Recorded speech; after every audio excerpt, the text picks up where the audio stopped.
شكرا يا ربي شكرا هديت قلبي شكرا. همین روز را غنیمت شمار.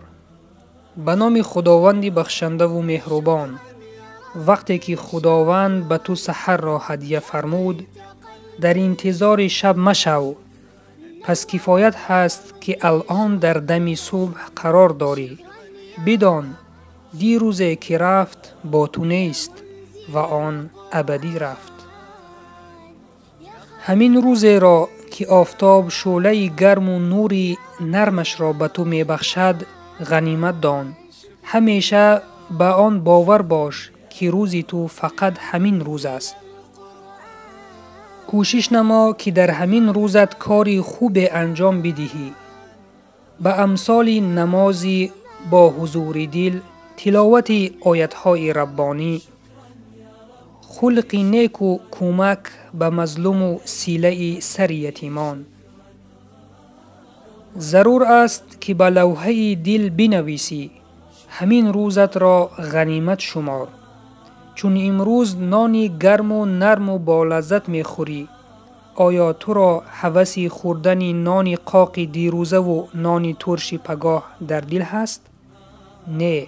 پس همین بریده نان نرمی را که در کفداری غنیمت دار. جرعه آب که درون ساغر و یا پیاله داری عجب خوش است و تشنه شکن و گوارا و مصفاست. پس چی جای هوس آب کهنه دیروزه و یا آب فردای خیزر که دسترس نیست؟ خود را هر لحظه تسلی ده. خود را هر لحظه تسلی ده و به خود مقرراً بگوی: ای گذشته، تو رفتی دیگر بر نمی گردی.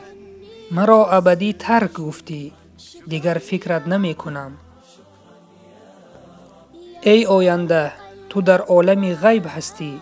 من نمی دانم که الله پگاهی چی می خواهد. برای همین من دریافتن تو تعجیل نمی کنم. مگر نمی دانی کودکی که در بطن مادر است هنوز معلوم نیست که زنده به دنیا می آید یا مرده. از این لحاظ محض برای همین روزی در کف بوده خرسندی کن. شكرا يا رب شكرا يا ربي شكرا هديت